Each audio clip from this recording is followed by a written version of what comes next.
Aloha and welcome to Line in the Sand. My name is Christy Martin and I'll be your host. Today we're going to be talking about the little fire ant, the tiny ant with a tremendous impact.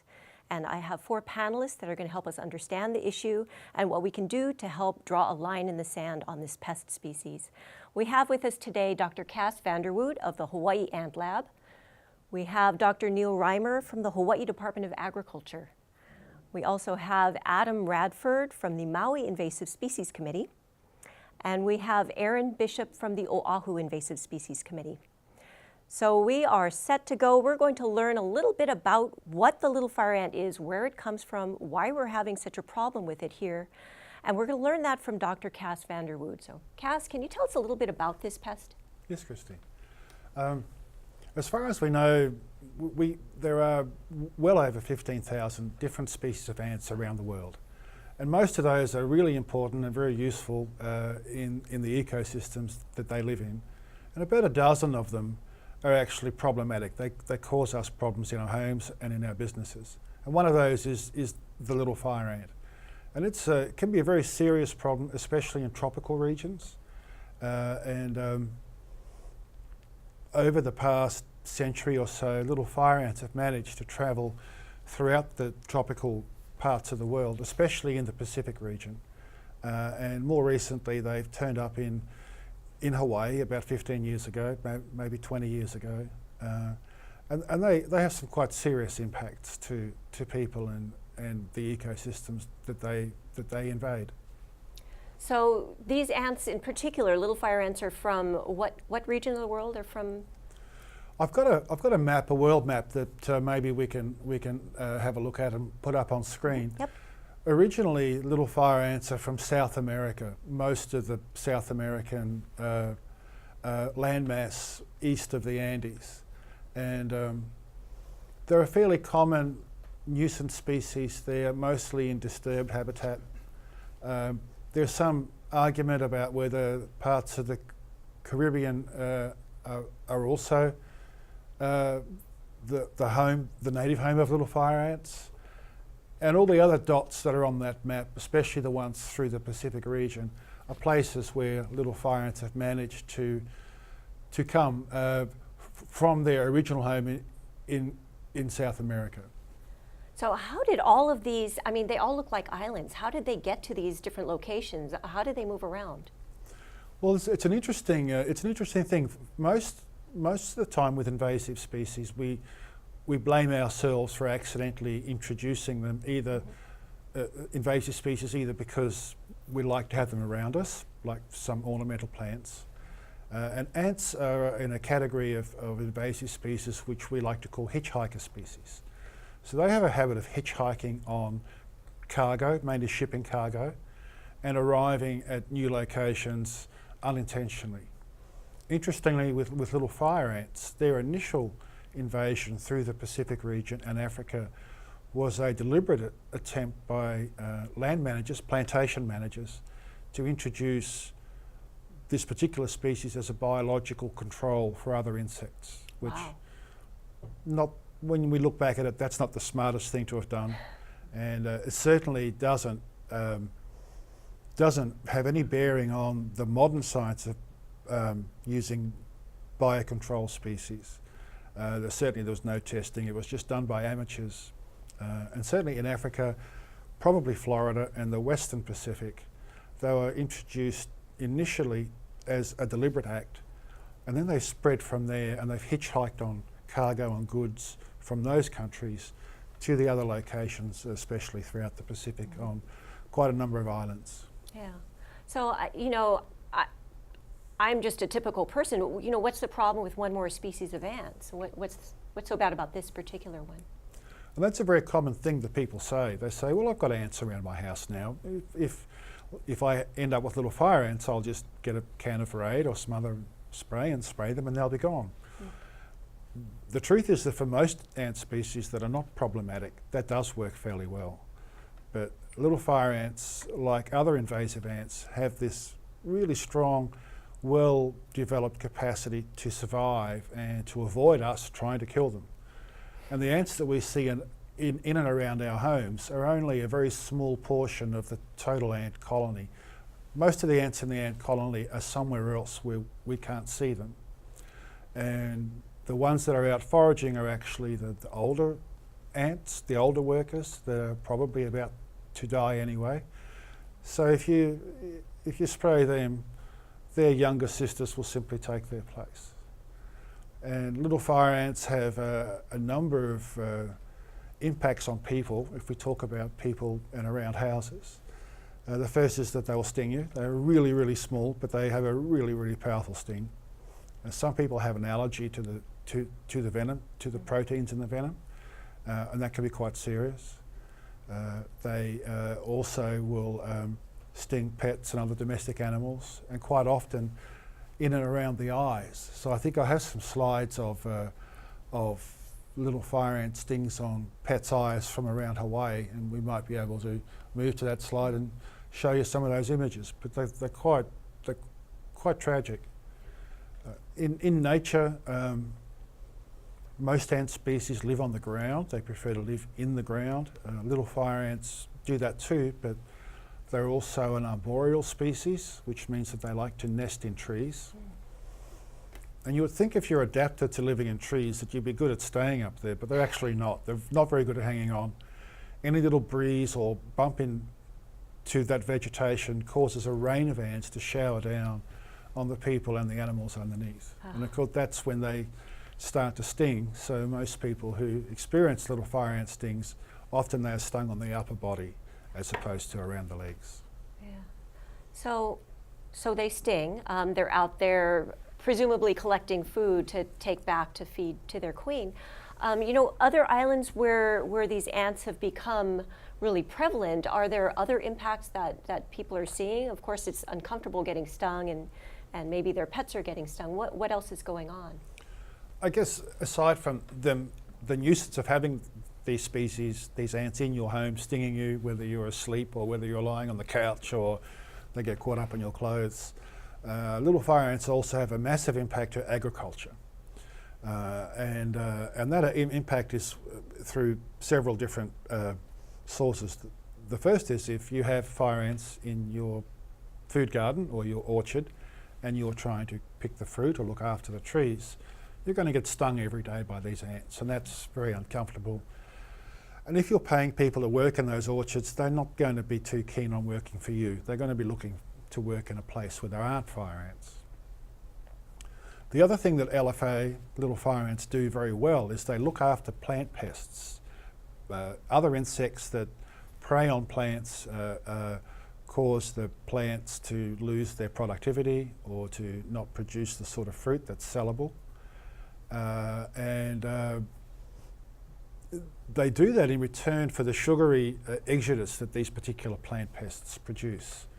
So whiteflies and mealybugs, plant hoppers, aphids, these sort of animals, they'll actually look after those insects on orchard trees and on food plants. And of course what happens then is that there's a loss in productivity. There's the crops that you can expect to harvest will be much smaller and much lower quality.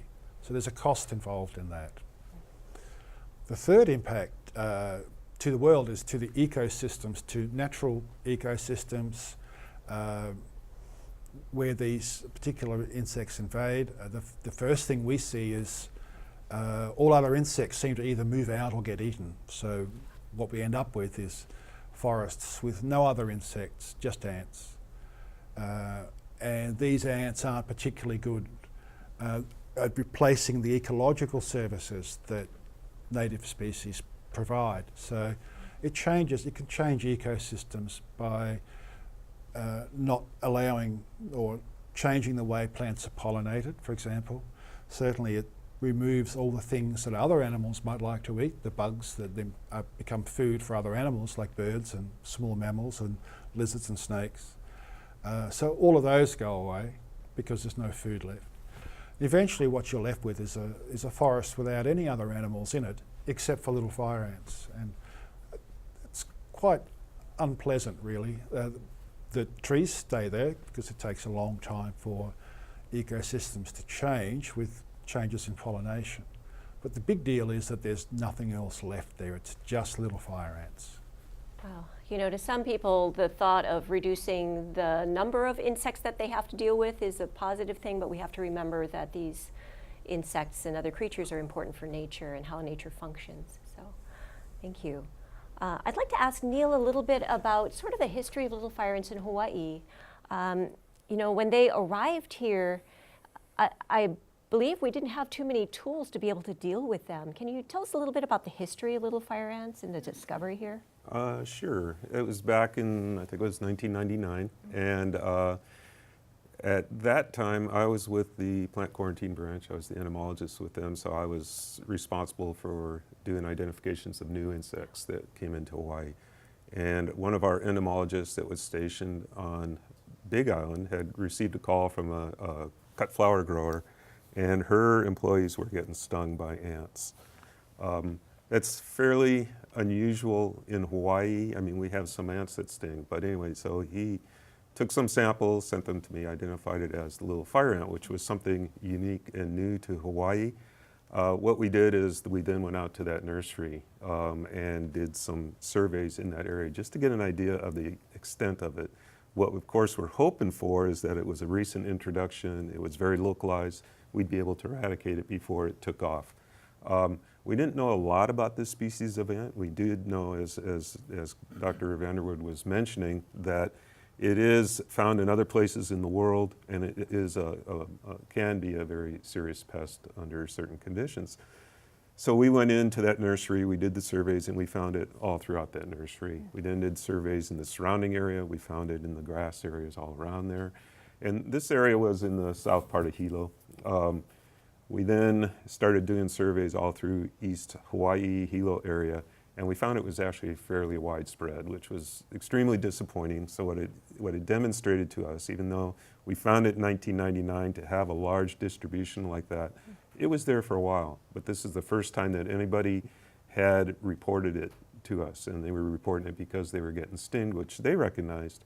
Well, in her case, it was an unusual situation because her workers had not been confronted with that before, where they were out in the field getting stung and actually declined to work because they were getting stung.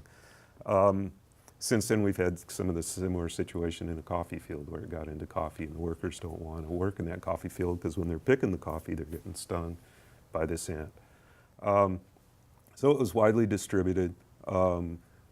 So we were beyond the point where we can do any type of eradication. So what we were looking at was control techniques. We're hoping to contain it.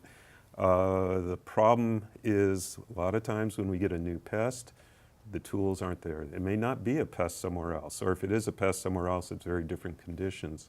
That was the case with little fire ant. When it came to Hawaii, not a lot was actually known about it, even though it was in other places in the world. There wasn't a lot of research going on at the time, so there were not the tools available to really eradicate it or get it down into very small populations or contain it. What we did do is we used tools that were available for other species of ants. Now those tools are things like baits or sprays. Well, we didn't go for sprays because we know some of the negative consequences of using sprays with ants, but we did use baits. And the problem with the baits is they work real well for ground nesting ants, but not arboreal ants. Arboreal ants are ones up in trees. At that point, we didn't have a good handle that this species did real well up in the trees. So we went in and we did a lot of treatments, and we were able to knock them down and even wipe them out in areas on the ground, but they were still surviving up in the trees and eventually would come back down to the ground. So we weren't able to get a good handle on that. So can you describe for us just a little bit about the baits? What's supposed to happen with the baits when you spread them around on the ground? Well, the bait is, it's a matrix. It's a mixture typically of corn grits, some sort of a carrier, and then it has something that's an attractant. In this case, it's an oil, soybean oil. And then there's a pesticide that's mixed into the oil at very low dosage. So that the idea is it's at such a low dosage that it doesn't kill the ant when it first feeds on it. It doesn't repulse the ant or repel the ant. So the ant will feed on it. They've got a second stomach. So what the ant does is they'll feed on it, they'll store it inside their body, and then they'll carry it back to the nest. They'll regurgitate it to all the other ants and to the queen. And then that spreads the poison throughout the colony. So you also want a fairly slow acting. You want a very potent poison, but very slow acting. So there have been baits that have been developed for that, and we've been using those in Hawaii against other ants. They're very, very effective. And it's actually very effective against little fire ant as well. The problem is getting it to the ones that were up in the trees, and we were not. It's a granule which you usually broadcast, kind of like you would do with a fertilizer, a granular fertilizer. It's something like little pebbles, essentially, that would be spread out on the ground that the ants pick up. So we didn't have a way to get it up into the trees at that time. Yeah. So you're saying that you couldn't just throw the granules up in the trees and hope that that would work. That's, You could, but they'd fall back down on you. Yeah. So I also think it's probably not legal. They get but they get stuck in some of the leaf axils, Yeah. that kind of stuff. But for the most part, no, that's not. yeah. And I can go on what we did after that if you want. Yeah. Okay. So after that, what we didn't actually realize at that point that that was the problem, that they were up in the trees. In fact, shortly after we first found it on the Big Island, a population popped up over on Kauai. And that was on a private property. The landowner had contacted us. Same thing, we went in with these same baits and we thought we wiped it out. It was in a very small area. We treated a very large area, buffers around that and everything else. Thought we wiped it out. Didn't show up again. Whenever we do that, we go back and we continue to monitor. And we continued to monitor, and I think it was about 6 years later, it popped up again. And we go, how did this happen? And then we figured out it's up in the trees. And at that point, we realized we needed better ways to control it. We needed new tools, essentially, to deal with this pest, because it was very different from a lot of the other ants that we have. Yeah. Thank you. We're going to take a really quick break, and when we come back, we're going to talk about and learn about some of those new tools and how we're using them to address the little fire ant problem. Stay tuned.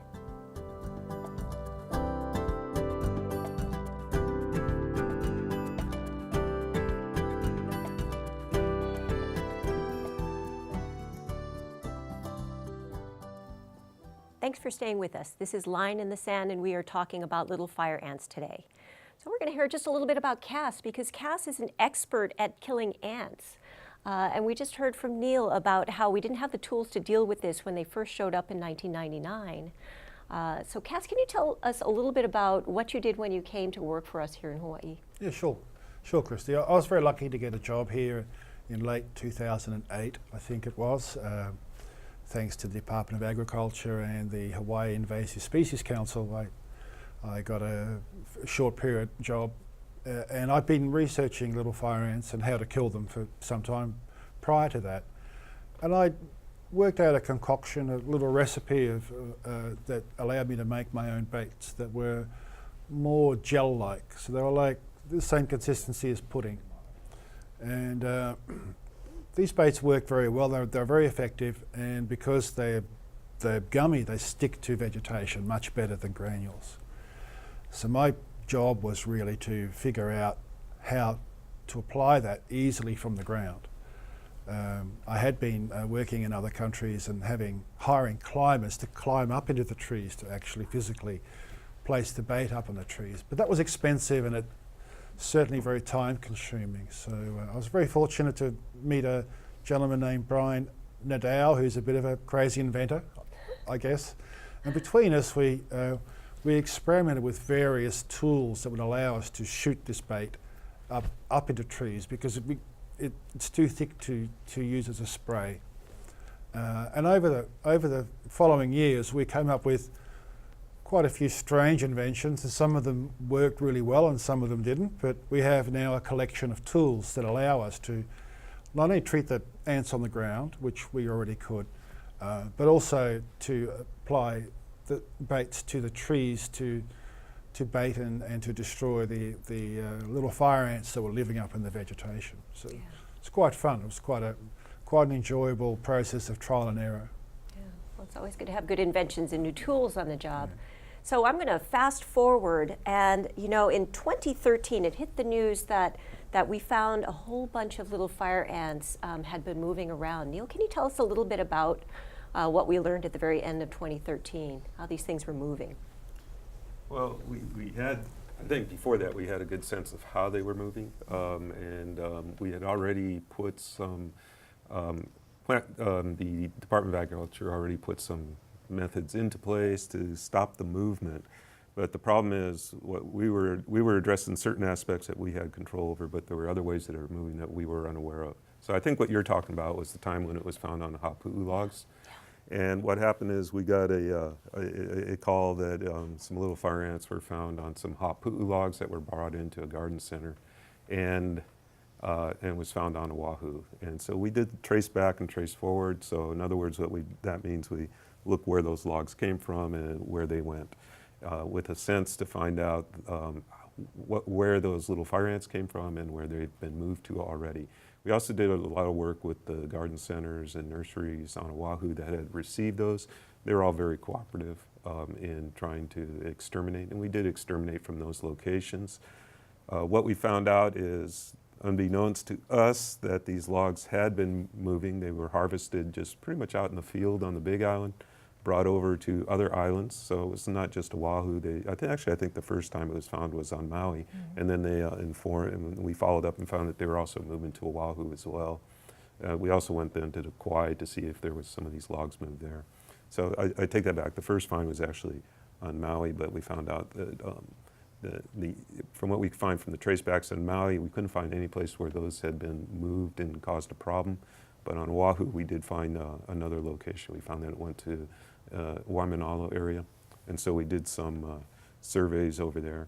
The bottom line from all of that is what we found was 2 infestations on Oahu that we started working on to do eradication. Looks like one was Mililani Mauka. It was a residential area that the ants had moved into.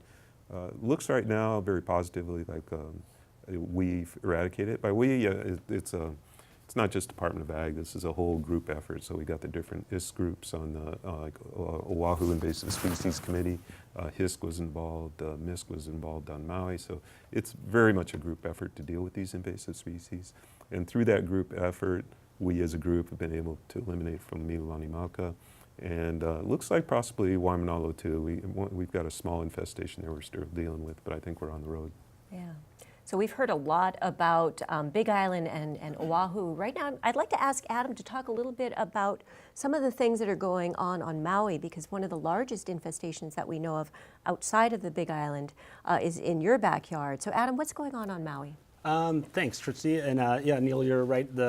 We did have the LFA come in on Hapu'u in Maui, and that's one way we've had introductions. But something interestingly we've been seeing lately is LFA coming in on cars and on pallets and on roofing material is our most recent example. And so it's almost like, geez, they're coming in on anything. So we have to be extremely vigilant, not just when we're looking at our plant material, but it's like anything that you know came from an infested area, you need to be attentive to that. And recent events on Maui also highlight like just how formidable a species little fire ants are to deal with. We actually, in the last month or so, just rediscovered little fire ants at a location, Waihe'e, where we thought we had successfully removed them or eradicated them. And that was after years of thinking they were gone. And actually, fortunately, we were diligent enough to go back and find them, and hopefully we'll finally get rid of them. But another concerning event that happened was an individual shipment of roofing material came from an infested area to Maui, was picked up at the harbor there and taken to Hana in East Maui, and was heavily infested. And fortunately, it was a good example of being able to respond rapidly and appropriately, because our crew there identified the ants, worked cooperatively with Cass and the Hawaii Ant Lab on a prescribed treatment, and actually did the treatment the next day. And what the treatment entailed was actually taking every one of the asphalt roofing shingles off and treating each one individually, and the pallets and truck all themselves. Wow. So a significant effort, but hopefully we nipped that one in the bud. The recent rediscovery in Waihe'e, that was originally found in 2009. It's about an acre and a half that's infested now, and treatments are slated to begin again next month. And we're fortunate there because the resident farmer that actually first discovered the ants is extremely supportive of getting rid of them and really doing whatever it takes to do that, including potentially burning material that might hinder control efforts.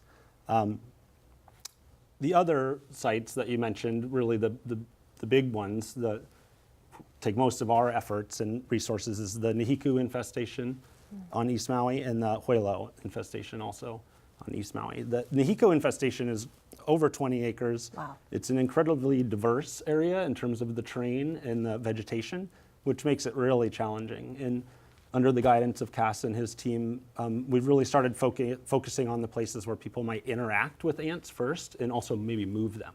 So places that are roads or houses or what have you. So not streams. You're not moving or- the people. Not moving the people, okay. but the people moving the ants. Okay. Yeah. So we're starting there. So that's going to be a phased project, and we have some hurdles to overcome in terms of how do you deal with ants in or near waterways, because there's not currently a way to address that. And it also highlights that in communities, you need the entire community to be on board when it comes to removal, because unfortunately there are occasionally individuals that aren't supportive of control, even if you're using, the most benign pesticide available to you, which we are. And so that's problematic for us on Maui in some situations, and something that we need to overcome on a local and statewide level, I think. The Huelo infestation is a relatively small area. It was discovered in 2015. It's about 2 acres, and it is fairly dense in terms of its vegetation, but it's all accessible. So we're seeing really positive results there. We actually just did kind of a midway resurvey of the area, and it looked really, really positive, with at least, I'd say, a 50% or more reduction in the ants. So, and just the one other thing that I think Neil kind of alluded to or mentioned is that on the small scale, like when we've had these occurrences where we find the ants early and they're in a relatively small area, we're incredibly successful at getting rid of them. It's when it becomes the 21-acre, mile-and-a-half long drainage situation when it becomes a much greater challenge and requires much more resources, both in terms of time and money.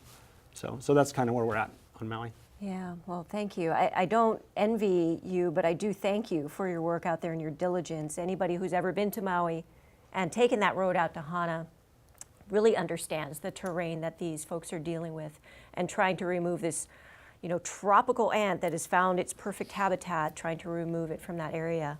So we're going to take a quick break, and when we come back, we're going to talk a little bit about what the public has been doing to help us in this effort.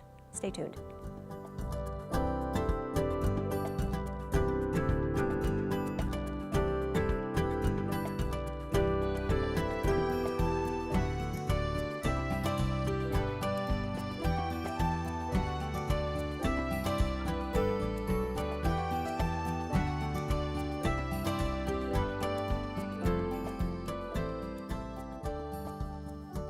Thanks for staying with us. We're talking about little fire ants today and what we can do in Hawaii to help prevent these pests from spreading and impacting our families and our environment. And I'd like to ask Aaron Bishop from the Oahu Invasive Species Committee a little bit about the public outreach that's gone on and some of the impacts that it's had. So Aaron, can you tell us a little bit, once all of this started hitting the media, I think there were some immediate positive impacts. Can you share us a little bit about what's going on with that? Sure. In December 2013, the media really picked up the story about the little fire ants on the Hapu'u logs. After that, they developed an incident command, and a portion of that was an outreach branch. So it was a really great opportunity for us to take advantage of the news, picking up this story, and it was wonderful outreach based on newspapers and TV shows and commercials even, and so the news really did help kind of push the outreach and get the awareness up about little fire ant infestation. And so the incident command started then sort of having public outreach meetings, neighborhood board updates. We also worked with local schools and community groups doing presentations. And then we found out that this really did work, because in June of 2014 was when the Mililanimauka infestation was found, and that was due to a resident seeing these things on the news and wondering what was stinging him all these months. So he submitted a sample to the Department of Agriculture, and it did come back positive for little fire ant. And then Department of Agriculture was able to immediately go in and survey the properties, and then finding out that there were several properties in the area that were indeed infested with little fire ant. Yeah, it seems to me that was a really big effort, though. So when this gentleman turned in his ant sample, and I think it was just a chopstick with some peanut butter on it, and that attracted ants, when that came back positive, it really mobilized everybody and went house to house in that area. It absolutely did. It was the very next day that they surveyed the area. And one of the reasons that the treatments that had been put in place since that detection were so successful was that people understood the impacts of the ants, and that was due to outreach, but they were also 100% cooperative with the treatment plan. And this is probably one of the most important areas to do treatment and eradication of little fire ant is in these residential areas, because it's where ants are living with people, and we know that people spread these ants around. So it was extremely important, and because they were able to catch this infestation fairly early on, that also greatly increased the success rates that they've been seeing in Mililani Mauka. So I think that there were probably 20 properties and this really large green space between these houses with 50-foot tall trees in there, and it was successfully done? It was absolutely, yep, it was successfully done. After a year worth of treatments, detectable levels were brought down to 0, and it moved the area into a 3-year monitoring phase. So now there are quarterly surveys to make sure that there were no rogue colonies missed. Rogue colonies happens, as we find out on Maui, right? So you want to monitor these areas to make sure that these ants don't reestablish and start to spread. Also, it's worth mentioning that the Community Association in Mililani Mauka was very helpful in clearing trails in that greenbelt area so that Department of Agriculture and OIS crews could go in and do the treatments. Yeah. So it was a really successful group effort, and we're very fortunate to have had the outreach opportunity and the support of the media to get the message out there so that people understand why this is important and they know who to report to and why they should report. Yeah, I'm just going to jump here to Cass. Cass, so do you think that 3 years of monitoring is going to be sufficient for this, learning what we did just now from Adam and the situation in Waihe'e? Yeah, I was talking with Adam about that yesterday actually, and I don't think 3 years is long enough. And the standard in the eradication world, if you like, would be 2 years. And I've learned that too often, right on the 2-year mark, we find these little nascent colonies, these little very small colonies that are hiding away, hunkered down. And so I always thought 3 years was good, but now I'm thinking, well, really we just need to keep on going back forever to make sure that none of those nascent colonies survive the treatment. Yeah. And it points to another thing, I think, for us, that is that we're not bad at killing them. We're pretty effective, and we're very efficient. We use methods that are very benign, that use the minimum amount of pesticides. We're really good at all of that, but we're not that good at finding them. And you can imagine, I mean, a little fire ant is a 1/16 of an inch in size. It's not an easy thing to find. And our great weakness is not being able to find them quickly. And I think that's where the community at large becomes very important, because people know their own property better than anybody else, and they would be the first people to recognise a new species of ant or a new bug or a new plant that turns up. Mm-hmm. So it's really important for people in the community at large to stay aware, and if they see something unusual, call us, call the Invasive Species Committee or the DOA, and they'll be more than happy to come out. And I'd rather see a whole bunch of, Common house ants. false reports that turn out not to be anything serious, than to miss that one that is positive. Yeah. The earlier we can get it, the easier it is to deal with, the less impacts we have. Yeah. So that really speaks to the need for public outreach. Erin, what else are we doing for public outreach? How are we engaging citizens? Well, it can be somewhat challenging sometimes, especially for folks in uninfested areas. If you're not getting stung or you've never been stung before, it's not something you really think about. So it's a constant outreach effort to get people, we want to push the message to test your property at least once a year. And one of the ways that we're doing that is through the Hawike Little Fire Ant Student Activity. And we are facilitating this in area schools on Oahu. It's a two-part activity where we come in the first part and we teach kids about little fire ant, ant biology, and the impacts of little fire ant. We also focus on what's going to happen on the economic, the environmental side, and our quality of life and human health impacts of little fire ant if it's not mitigated at all. And it really focuses on why Hawaii is so special and unique and why little fire ant is so damaging to our environment. The second portion, we come in, and this is after the students have tested their properties. They bring in samples of ants that they have collected, and they look at the ants. They do sort of a quick sort. So basically, they eliminate ants they know are not little fire ants. So some of them are very obvious. But then some of those that are kind of suspect or they're unsure of, we then go through and teach them ways to identify these ants. So not only do they learn about little fire ants, but they also learn about impacts of invasive species. But this activity has actually supplied us with over 750 samples of properties on Oahu, and there's much more to come. So all of the samples that the kids have brought in have been negative, and so that's good. And this activity, I believe, was modified from one that was created on Maui. Adam, do you want to talk a little bit about the value of public outreach in your work there? Sure, absolutely. Yeah, most of the little fire ants we've found on Maui are the result of the public finding them. Actually, the public in general for the work we do is our greatest source of information.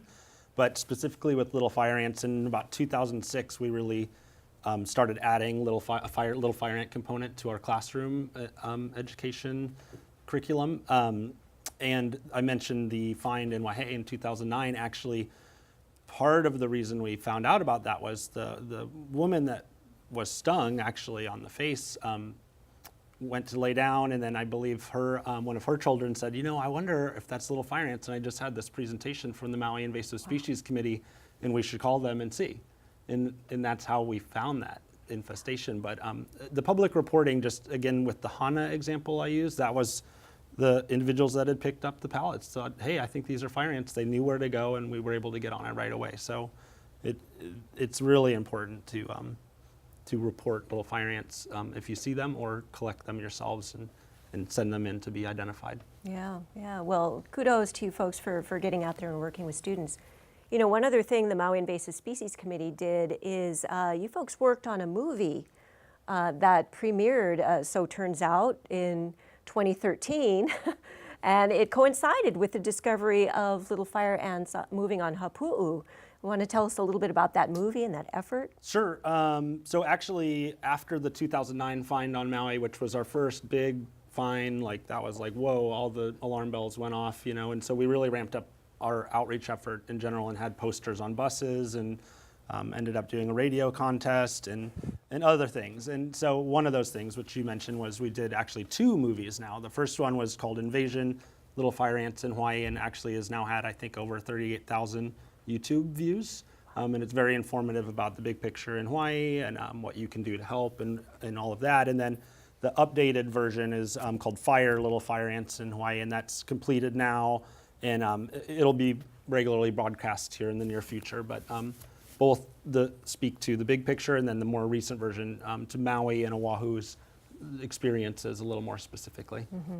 Well, thank you so much for doing that. That's been very helpful, I think, to really bring the story of some of the things that are going on for people on the Big Island who really can't escape this pest in some areas to the greater public. You know, if you're not getting stung, you don't actually so much care. So thank you so much for doing that.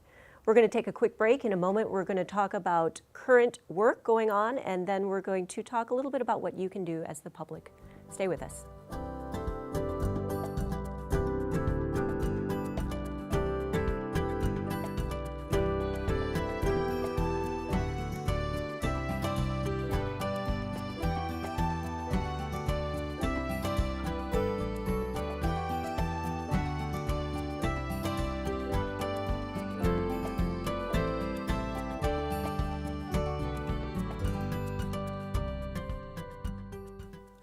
This is Line in the Sand, and we're talking about little fire ants.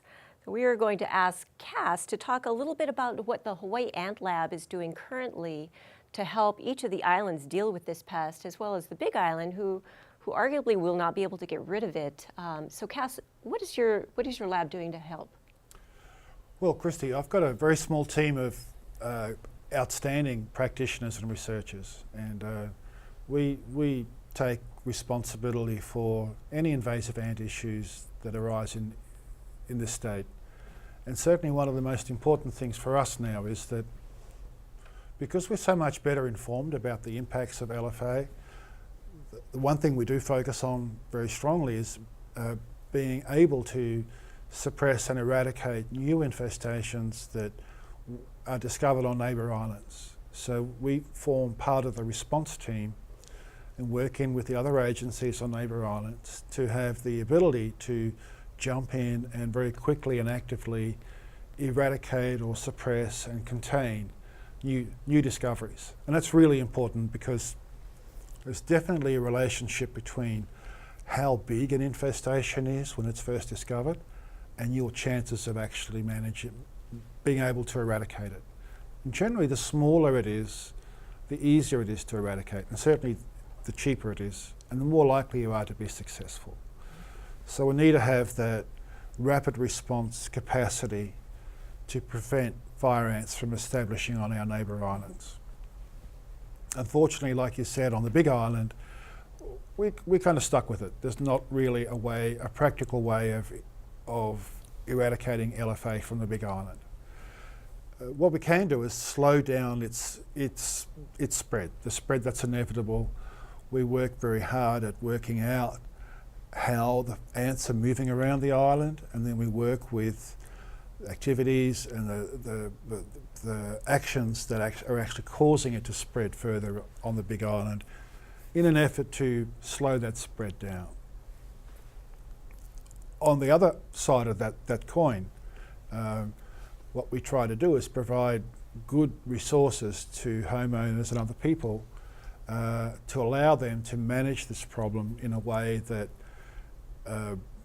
eliminates most of the impacts that they have without that becoming an all-encompassing part of their life, a very expensive exercise, and additionally without using more chemicals than are needed. The geological structure of Hawaii Island is very unique, and certainly on the windward sides especially, we have a lot of rainfall, which means that chemicals that we apply to the ground can very quickly enter our groundwater systems. And that means that if we're careless, not only will we be drinking what we are trying to kill ants with, our fish will be swimming in it. So we look to find ways of managing fire ants that don't rely on the overuse of chemicals. And one of the ways we do that is we have these monthly ant management clinics where homeowners will spend a day basically going back to school and doing ant killing 101. And we try to help them with training and awareness, which chemicals work, which chemicals are the safest ones to use. And those classes are very well attended. In fact, we might actually have to step up the number of classes we have. Yeah, okay.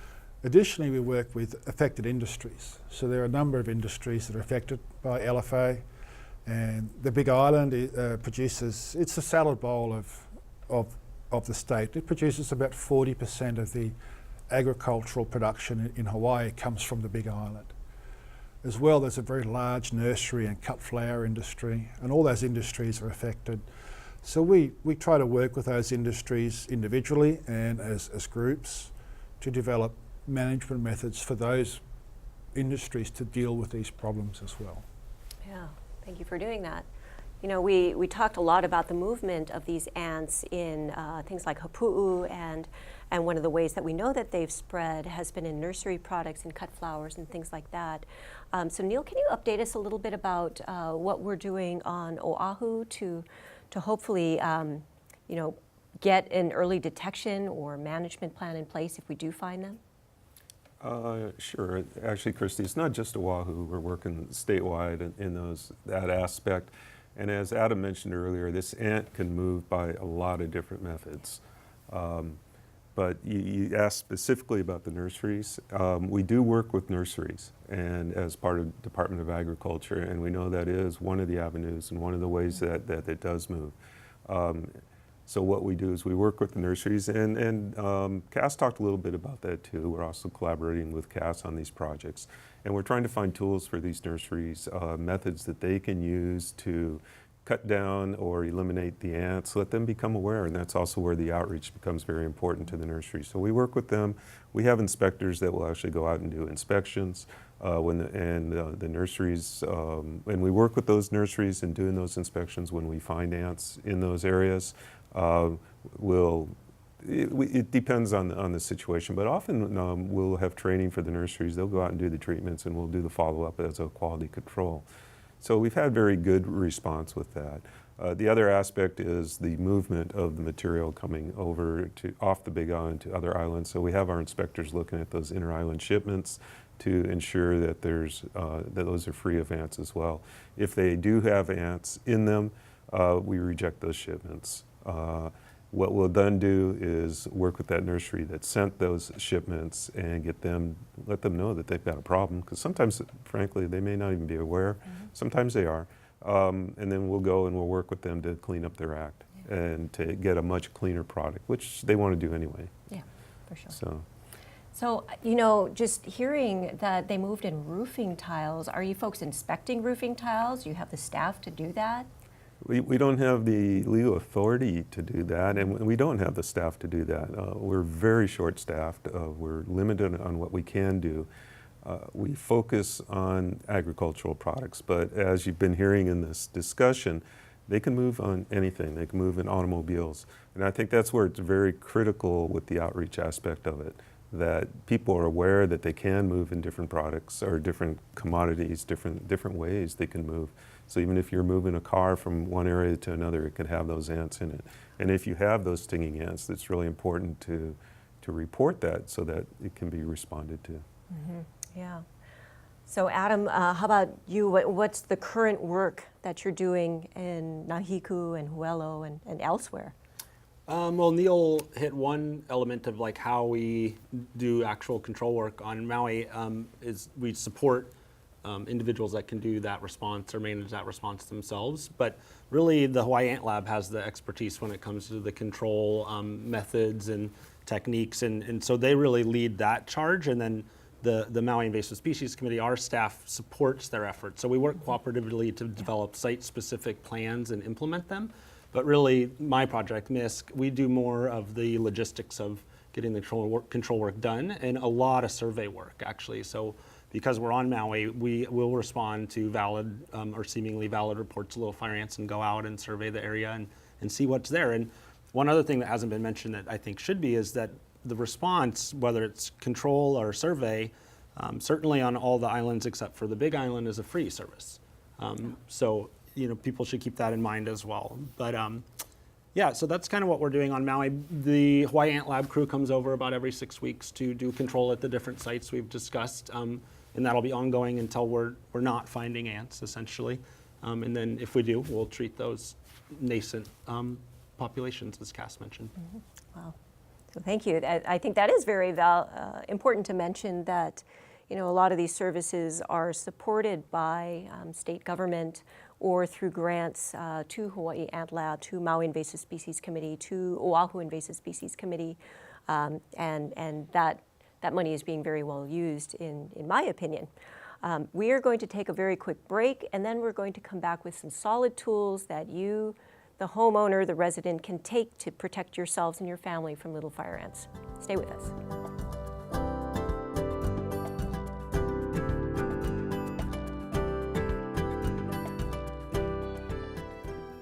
You're watching Line in the Sand, and we're talking about little fire ants, and we're about to learn how you can help. Don't just grab that can of insecticide, it just doesn't work. You need to actually get the queen. And we know that those are hiding in colonies where you can't find them. They're probably up in the trees, or maybe they're in the ground. Regardless, you need some tools to be able to do that. So Erin, what can people do to protect themselves against little fire ants? So one of the best things that they could do is survey once a year at the very least. Also, they can test anything that they're bringing into their property, whether it's a potted plant, buying a new car, any household goods. You know, you want to be sure that you're not moving these little fire ants around. So the more you test, the better, but at least once a year. To find out more, though, about little fire ant and how to test even, you can visit stoptheant.org, and then also follow us on Facebook. That is going to give you the most recent updates on what's going on around the state with little fire ant. So that's stoptheant.org and Stop the Ant Facebook page. Yeah. Awesome. So people can go online and message you to ask about fire ants or that sort of thing. Can they report things on Facebook? Absolutely, you can report on Facebook. You can contact us through the webpage. There's also a tab that you click and then you can report these ants. It's best to report even if you're not sure. It's better to be safe than sorry, absolutely. And they can report ants to the local Department of Agriculture office or even their local invasive species committee. Yeah.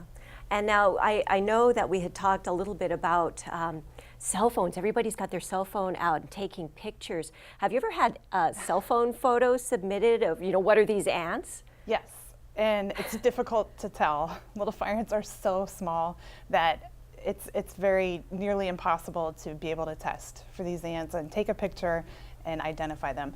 What needs to happen is a sample needs to be submitted to the Department of Agriculture or to your local invasive species committee, and they have to look at the ant under a microscope to be able to verify whether it's a little fire ant or not. You can't just get stung by it and say, No. No. Okay. Well, so let's learn a little bit about how to test your yard. Adam, you want to tell us how to survey for little fire ants or test? Sure.